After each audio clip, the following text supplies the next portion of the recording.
जी हाँ छात्रों, तो फाइनली कक्षा 9 में पूरक परीक्षा 2024-25 विषय हिंदी का असली क्वेश्चन पेपर लेकर आ चुके हैं, जो कि आपका 24 अप्रैल को होने वाला है। तो दोस्तों आपको बिल्कुल भी टेंशन नहीं लेना। यदि आपने इस क्वेश्चन पेपर को पूरा सॉल्व कर लिया तो 100% गारंटी है कि आपके 75 में 75 नंबर आने वाले हैं। बच्चों का एक भी नंबर कहीं पास कटने वाला नहीं है। तो आपको वीडियो लाइक कर देना, चैनल को सब्सक्राइब कर देना और वीडियो को ज़्यादा से ज़्यादा बच्चों को भी शेयर कर देना है।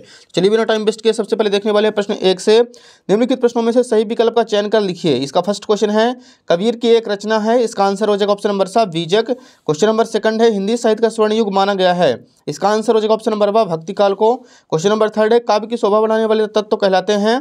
इसका आंसर हो जाएगा ऑप्शन नंबर द अलंकार। क्वेश्चन नंबर फोर्थ है, झूरी के साले का क्या नाम था। इसका आंसर हो जाएगा ऑप्शन नंबर आ गया। क्वेश्चन नंबर 5 है, संधि के प्रकार होते हैं। तो इसका आंसर हो जाएगा ऑप्शन नंबर बा 3 प्रकार होते हैं। छठवां क्वेश्चन है, इस जल प्रलय में पाठ की विधा है। इसका आंसर हो जाएगा ऑप्शन नंबर बा रिपोर्टाज। तो बच्चों यहाँ पे फर्स्ट क्वेश्चन अपना कंप्लीट हो चुका है। नेक्स्ट क्वेश्चन के लिए मूव करते हैं अगले पेज पर। यहाँ पे देखिए प्रश्न 2 है, निम्नलिखित रिक्त स्थान में सही शब्द का चयन कर लिखिए। फर्स्ट क्वेश्चन है, मखमली टमाटर हुए लाल। दूसरा है, रस के 10 प्रकार होते हैं। तीसरा क्वेश्चन है, महाकाव्य में जीवन का संपूर्ण चित्रण होता है। चौथा है, फोटो में प्रेमचंद के साथ उसकी पत्नी भी थी। पांचवा है, सदाचार का विलोम दुराचार है। छठवां क्वेश्चन है, मेरे नाना पक्के साहब माने जाते हैं। तो बच्चों यहाँ पे क्वेश्चन नंबर सेकंड भी अपना कंप्लीट हो चुका है। इसका आप लोग स्क्रीनशॉट ले लीजिए। नेक्स्ट देखिए प्रश्न 3 है, निम्नलिखित जोड़ियों का सही मिलान कर लिखिए। एक साइड है स्तंभ आ, दूसरे साइड है स्तंभ बा। फर्स्ट क्वेश्चन है, माखनलाल चतुर्वेदी। तो इसका आंसर हो जाएगा एक भारतीय आत्मा। दूसरा है, रस के अंग। इसका आंसर हो जाएगा 4 होते हैं। तीसरा है, ल्यासा की और राहुल संकृत्यायन। चौथा है, महादेवी वर्मा। इसका आंसर करना में नीरजा निहार रश्मि। पांचवा है, रात का तत्सम रात्रि होता है। छठवां है, रीढ़ की हड्डी। तो इसका आंसर हो जाएगा श्री जगदीश चंद्र माथुर। तो बच्चों यहाँ पे थर्ड क्वेश्चन भी अपना कंप्लीट हो चुका है एंड इसका भी आप लोग फटाफट स्क्रीनशॉट ले लीजिए। नेक्स्ट क्वेश्चन देखिए प्रश्न 4 है, निम्नलिखित प्रश्नों का उत्तर एक वाक्य में लिखिए। पहला क्वेश्चन है, मानसरोवर से कवि का क्या आशय है। तो इसका आंसर हो जाएगा मन रूपी पवित्र सरोवर जिसमें मनुष्य को स्वच्छ विचार रूपी जल भरा है। सेकंड क्वेश्चन है, कविता के शाब्दिक अनुशासन का नाम क्या है। इसका आंसर हो जाएगा छंद। तीसरा क्वेश्चन है, साहित्यिक पुरख किसे कहा गया है। इसका आंसर करना है मुंशी प्रेमचंद्र को। चौथा प्रश्न है, बल शब्द में वान प्रत्यय लगाने से कौन सा शब्द बनेगा। इसका आंसर हो जाएगा बलवान। पांचवा प्रश्न है, लोक में प्रचलित उक्ति क्या कहलाती है। तो इसका आंसर हो जाएगा लोकोक्ति कहलाती है। छठवां प्रश्न है, पाठ में बाढ़ के पानी को क्या कहा गया है। तो इसका आंसर हो जाएगा जो बच्चों प्रलय का जल कहा गया है। तो यहाँ पे क्वेश्चन नंबर 4 भी अपना कंप्लीट हो चुका है। इसका भी आप लोग स्क्रीनशॉट ले लीजिए। नेक्स्ट क्वेश्चन के लिए मूव करते हैं अगले पेज पर। यहाँ पे प्रश्न 5 है, निम्नलिखित कथनों में से सत्य अथवा असत्य कथन छांट कर लिखिए। फर्स्ट क्वेश्चन है, जैसी सूफी काव्य परंपरा के कवि हैं, तो हो जाएगा सत्य। सेकंड क्वेश्चन है, उपमा अलंकार में उप का अर्थ समीप है, ये भी हो जाएगा सत्य। तीसरा प्रश्न है, हुजूम का अर्थ जन समूह नहीं है, तो हो जाएगा असत्य। चौथा प्रश्न है, शब्द के आगे जोड़ने वाले शब्दांश उपसर्ग कहलाते हैं, ये भी हो जाएगा सत्य। पांचवा प्रश्न है, नानी के मन में देश की आज़ादी के प्रति जुनून था, ये हो जाएगा सत्य। छठवां है, राम स्वरूप दरियानोखी खिलातों के थे, ये हो जाएगा असत्य। तो बच्चों यहाँ पे एक बार फिर से देखिए, पहले आप लोग पहला सत्य, दूसरा सत्य, तीसरा असत्य, चौथा सत्य, पांचवा सत्य और छठवां हो जाएगा असत्य। नेक्स्ट क्वेश्चन देखिए प्रश्न छठवां है, पद्य साहित्य के इतिहास को कितने कालों में बांटा गया है, नाम लिखिए। तो ये लीजिए बच्चों छठवें का आंसर, पहला हो जाएगा आदिकाल, इसको वीरगाथा काल कहते हैं। दूसरा हो जाएगा प्रारंभिक मध्यकाल, इसको भक्ति काल कहते हैं। तीसरा उत्तर मध्यकाल रीतिकाल। चौथा हो जाएगा आधुनिक काल। 4 कालों में से बांटा गया है। अगला प्रश्न 7 है, कवि रस खान के काव्य सौंदर्य की कोई 2 विशेषताएं लिखिए। तो ये लीजिए बच्चों 7वें का आंसर, कवि रस खान के काव्य सौंदर्य की 2 विशेषताएं निम्न है। पहली विशेषता हो जाएगी, रस खान के लेखन में कोई आडंबर नहीं था। दूसरा हो जाएगा, रस खान की भाषा सरल, सुबोध और आसानी से समझने वाली थी। नेक्स्ट क्वेश्चन नंबर 8 है, कवित्री को घर जाने की चाय से क्या तात्पर्य है। ये लीजिए बच्चों 8वें का आंसर, कवित्री का घर जाने की चाय से तात्पर्य प्रभु से मिलाप, इस भवसागर से मुक्त होकर अपने प्रभु की शरण में जाना है। कवित्री परमात्मा की शरण को ही अपना वास्तविक घर मानती है। वे कहती है कि उनकी सारी उम्र बीत गई, उन्होंने प्रभु से मिलने का कोई प्रयास नहीं किया, उम्र बढ़ती जा रही है, वह मृत्यु नज़दीक आ रही है। तो ये हो जाएगा बच्चों क्वेश्चन नंबर 8 का आंसर। इसका भी आप लोग स्क्रीनशॉट ले लीजिए। नेक्स्ट क्वेश्चन देखिए, क्वेश्चन नंबर 9 है हमारे सामने, माखनलाल चतुर्वेदी को कोयल से ईर्ष्या क्यों हो रही है। तो ये लीजिए बच्चों 9वें का आंसर, माखनलाल चतुर्वेदी को कोयल से ईर्ष्या का मुख्य कारण उसकी स्वतंत्रता से है। कवि को अंग्रेजों द्वारा काल कोठरी में बंद कर दिया गया है, जबकि कोयल स्वतंत्रता से आकाश में उड़ रही है, जिसे देखकर कवि को उससे ईर्ष्या हो रही है। तो ये हो जाएगा बच्चों क्वेश्चन नंबर 9 का आंसर।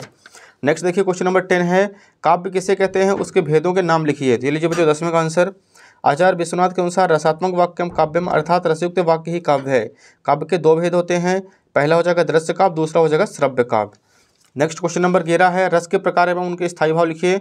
आप लोग इसका अथवा कर लीजिएगा। रस छंद किसे कहते हैं, छंद के प्रकारों के नाम लिखिए। तो यहाँ पर लिखना है छंद जिस रचना में अक्षरों एवं मात्राओं की संख्या निश्चित हो तथा यति गति लय एवं तुक आदि को ख्याल रखा जाए उसे छंद कहा जाता है। छंद के दो प्रकार होते हैं, वर्णिक छंद, मात्रिक छंद। तो ये हो जाएगा बच्चों 11 का आंसर। इसका भी आप लोग स्क्रीनशॉट ले लीजिए। अगला क्वेश्चन देखिए, क्वेश्चन नंबर 12 है हमारे सामने। गद्य की प्रमुख विधाओं के नाम लिखिए। तो लीजिए बच्चों 12 का आंसर लिखना है। गद्य की प्रमुख विधाएं निम्न हैं: निबंध, कहानी, उपन्यास, नाटक, आलोचना, रेखाचित्र, संस्मरण, जीवनी, आत्मकथा, यात्रा वृत्तांत आदि। नेक्स्ट क्वेश्चन नंबर 13 है, प्रेमचंद के साहित्य की कोई दो विशेषताएं लिखिए। तो यहाँ पर लिखना है 13 का आंसर। पहला हो जाएगा, प्रेमचंद की रचनाओं में जनसाधारण की भावनाओं, परिस्थितियों और समस्याओं का मार्मिक चित्रण है। दूसरा हो जाएगा, प्रेमचंद की रचनाओं में सरल भाषा का प्रयोग किया गया है। अगला क्वेश्चन नंबर 14 है, कांजी हाउस में कैद पशुओं की हाजिरी क्यों ली जाती थी। तो यहाँ पे हमें 14 का आंसर लिखना है। कांजी हाउस में कैद सभी पशु कैदी ही थे, वहाँ की दीवारें भी कच्ची ही थी। यह देखने के लिए कि कैद पशुओं में से कोई भाग तो नहीं गया, इसकी जानकारी के लिए उनकी हाजिरी ली जाती थी। तो यह हो जाएगा बच्चों क्वेश्चन नंबर 14 का आंसर। अगला प्रश्न देखिए, प्रश्न 15 है, महादेवी वर्मा उर्दू फारसी क्यों नहीं सीख पाई। तो ये लीजिए बच्चों 15 का आंसर लिखना है हमें। महादेवी वर्मा उर्दू फारसी नहीं सीख पाई क्योंकि उन्हें इन भाषाओं में रुचि नहीं थी। इसके अलावा उनके घर में उर्दू फारसी भाषा का कोई माहौल नहीं था। अगला क्वेश्चन नंबर 16 है, समास के प्रकार बता दो, उनके नाम लिखिए। तो यहाँ पे लिखना है समास 6 प्रकार के होते हैं। पहला हो जाएगा तत्पुरुष, दूसरा कर्मधारय, तीसरा द्विगु, चौथा द्वंद्व, पांचवा हो जाएगा बहुब्रीहि समास, छठवां हो जाएगा अव्ययी भाव समास। अगले क्वेश्चन नंबर 17 है, गोलंबर के पास जनसंपर्क की गाड़ी क्या ऐलान कर रही थी। तो यहाँ पे लिखना 17 का आंसर हमें। गोलंबर के पास जनसंपर्क की गाड़ी बाढ़ के पानी के विषय में घोषणा कर रही थी। जनसंपर्क विभाग की घोषणा के अनुसार बाढ़ का पानी रात के 12 बजे तक लोहानीपुर, कंकड़बाग और राजेंद्र नगर में घुस जाएगा। ये हो जाएगा 17 का आंसर। अगले क्वेश्चन नंबर 18 देखिए बच्चों, निम्नलिखित काव्यांश का संदर्भ प्रसंग सहित भावार्थ लिखिए। तो यहाँ पे आप लोग देख सकते हैं इसकी संदर्भ प्रसंग व्याख्या लिखनी है। तो ये लीजिए बच्चों उत्तर क्रमांक 18 का आंसर। आप लोग इसको अच्छी तरीके से नोट कर लीजिएगा। नेक्स्ट क्वेश्चन देखिए, अगले पेज पर दिया गया है। यहाँ पे हमारे सामने क्वेश्चन नंबर 19 है, निम्नलिखित गद्यांश की संदर्भ प्रसंग सहित व्याख्या लिखिए। ये लीजिए बच्चों 19 का आंसर लिखना है। यहाँ पे हमें सबसे पहले संकेत, इसके बाद संदर्भ प्रसंग, इसके बाद व्याख्या, लास्ट में हम लिख देना है विशेष। जिसका भी आप लोग फटाफट स्क्रीनशॉट ले लीजिए।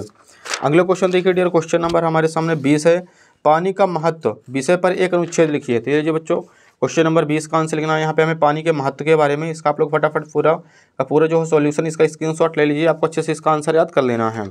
अगला क्वेश्चन नंबर 21 है, निम्नलिखित अपठित गद्यांश को पढ़कर नीचे दिए गए प्रश्नों को उत्तर लिखिए। पहला क्वेश्चन देखिए, उपर्युक्त गद्यांश का उचित शीर्षक लिखिए। तो इसका आंसर हो जाएगा लोक संस्कृति।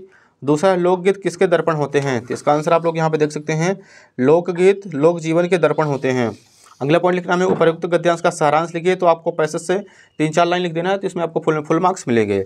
अगले क्वेश्चन देखिए, क्वेश्चन नंबर 22 है, स्थानांतरण प्रमाण पर टीसी प्राप्त करने हेतु अपने विद्यालय के प्रचार को एक आवेदन पत्र लिखिए। तो आप लोगों को समझ जाएगा, स्थानांतरण प्रमाण पत्र यानी टीसी की हमें एप्लीकेशन लिखनी है।